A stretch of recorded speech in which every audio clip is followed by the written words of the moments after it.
Quatrième affirmation, lorsqu'une famille accuse une personne sans preuve, le fait que plusieurs membres pensent la même chose ne transforme pas le soupçon en vérité. La réponse est vraie. Une accusation répétée par plusieurs personnes reste une accusation. Le nombre de personnes qui y croient ne constitue pas une preuve. Cinquième affirmation, garder le silence pour conserver son emploi signifie qu'on est forcément complice du vol. La réponse est faux. Le silence peut avoir de nombreuses causes.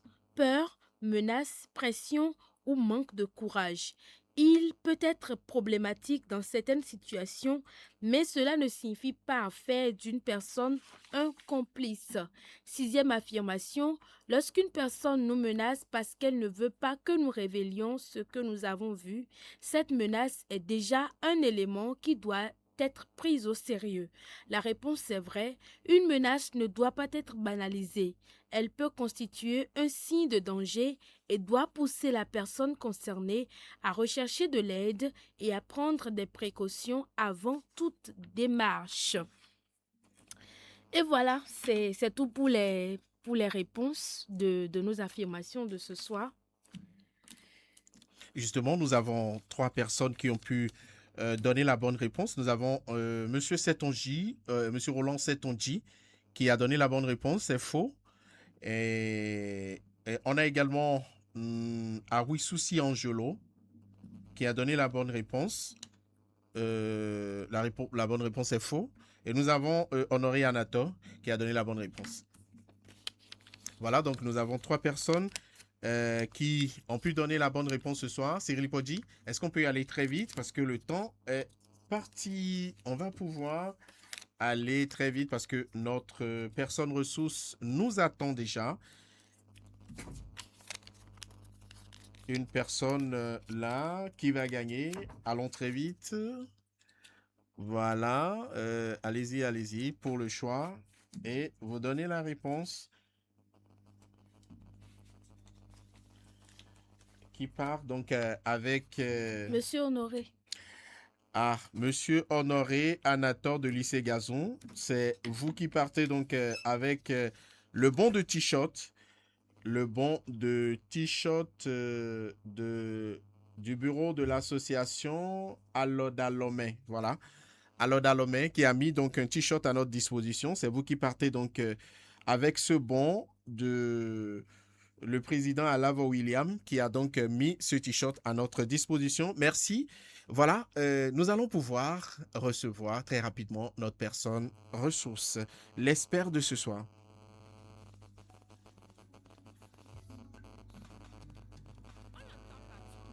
On le partage, on y croit parfois. Mais est-ce vraiment vrai?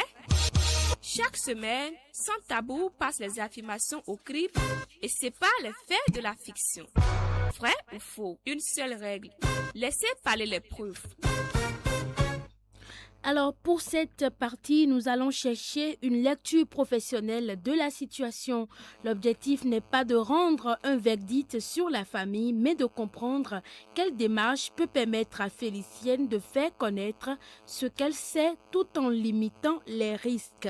Alors, nous retrouvons Laza Yeoumé, directeur de l'école primaire publique groupe A à Agbanou, dans la commune d'Alada. Il réside à Togudo. Monsieur Laza Yeoumé, vous êtes en ligne?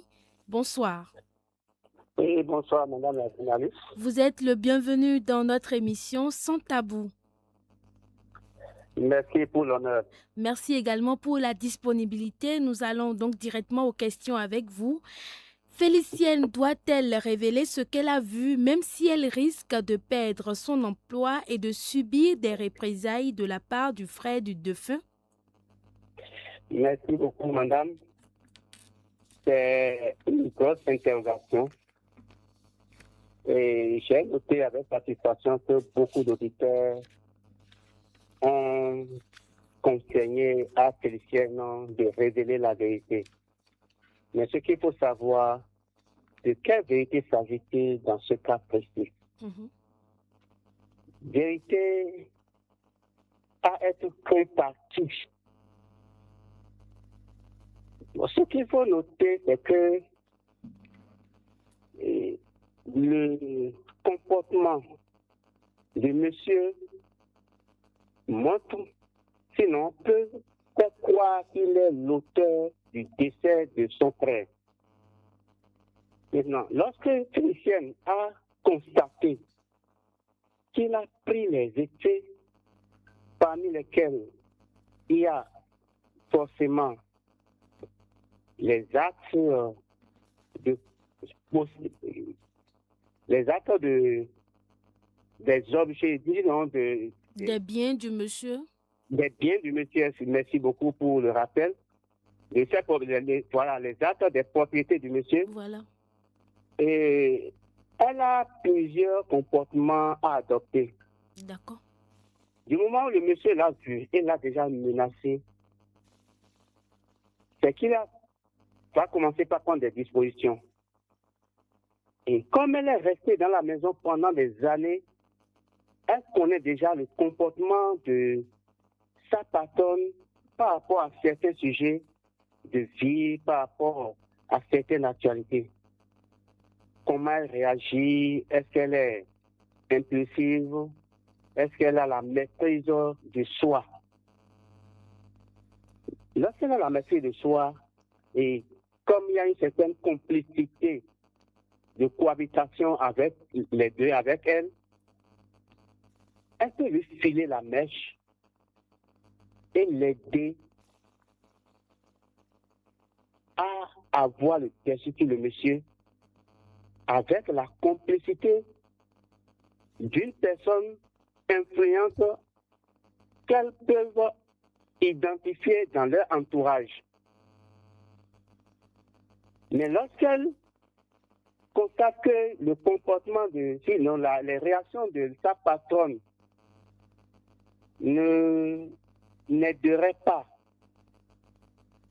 à avoir le dessus, alors c'est elle qui entreprend d'identifier une personne ressource ou à la rigueur de se confier à un conseil juridique qui va leur permettre de mener des démarches jusqu'à atteindre le monsieur afin qu'il avoue son forfait. Sinon, elle n'a pas le droit de garder cette vérité par devant elle. D'ailleurs, le fait qu'elle soit reconnue par le monsieur comme étant témoin de son forfait, c'est qu'elle a déjà perdu son emploi. Le monsieur va tout faire pour la virer lorsque sa patronne sera partie. On n'a pas le droit de garder le silence. Donc, en gros, c'est ce que nous pouvons dire. D'accord, justement. Mais comment elle peut protéger la veuve qui est injustement accusée tout en se protégeant elle-même contre les menaces? Oui, justement. Et à travers ce que je viens de dire, si déjà une personne bien indiquée est au courant de l'affaire, c'est cette personne qui va mener les démarches pour aider à l'éclatement de la vérité. D'accord. Et il y a aussi une attitude qu'elle peut adopter. Du moment où la patronne est menacée, elle peut engager une discussion avec le frère, tout en ayant un enregistreur dans sa poche. Et ça, là, va servir de témoignage, de preuve pour coincer le monsieur en question. D'accord. Dans une situation où l'on détient une information qui peut innocenter une personne, jusqu'où doit-on aller pour dire la vérité, surtout lorsqu'on est soi-même menacé? Vous savez, il n'y a pas une menace qui va nous déterminer à garder une vérité. Ce ne sont pas de vérité. Ce n'est pas un soupçon. S'il y a une vérité, il faut mobiliser tous les moyens nécessaires afin que cette vérité éclate lorsque vous savez que quelqu'un est victime de cette vérité. Et lorsque vous êtes complice d'une C'est un forfait, c'est que vous endossez les mêmes responsabilités, les mêmes peines que celui qui en est l'auteur. Déjà, dans nos juridictions, les co-auteurs ou bien celui qui est complice, vous savez qu'ils sont punis des mêmes peines. Vis-à-vis de la nature, c'est encore pire. Donc, on n'a pas le droit de lésiner sur les moyens pour faire éclater la vérité, même si toutes les menaces pèsent sur soi. D'accord. Merci beaucoup, monsieur Lazare Yeoumé. Pour clore cet entretien, qu'avez-vous à dire? Quel conseil avez-vous à dire, avez-vous à prodiguer à l'endroit de Félicienne pour clôturer? Non, c'est très simple. Elle n'a qu'à être calme et trouver des gens capables de l'aider à coincer le monsieur en question. D'accord. Une agitation possible et qu'elle ne s'agite pas, qu'elle n'ait pas peur des menaces et qu'elle puisse rassurer la veuve et être sa complice pour déceler le mal qui est ainsi posé pour amener le monsieur qui est visiblement le coupable du décès de son patron.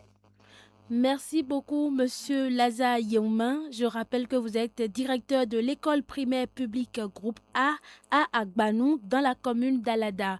Merci beaucoup pour votre disponibilité et vos conseils avisés. Merci, c'est moi qui vous remercie. Merci beaucoup.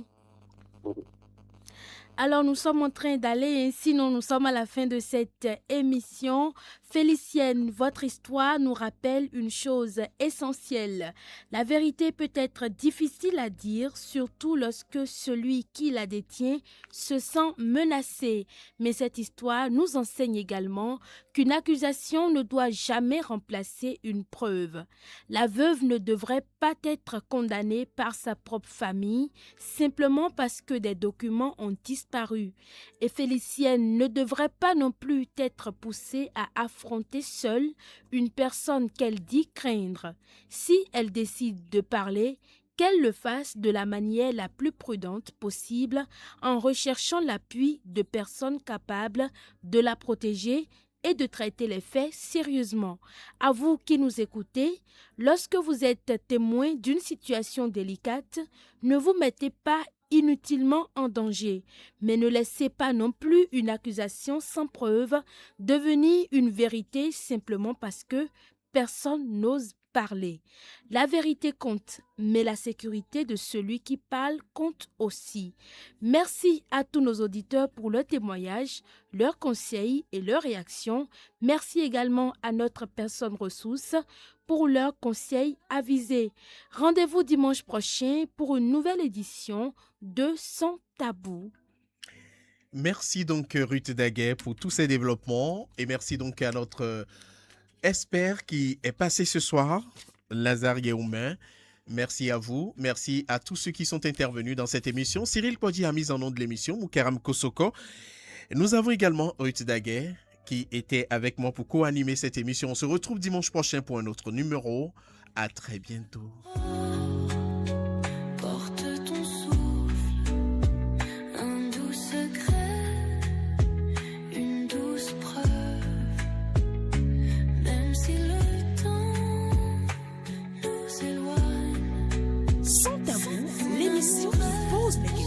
Éclaire les débats et donne la parole à tous.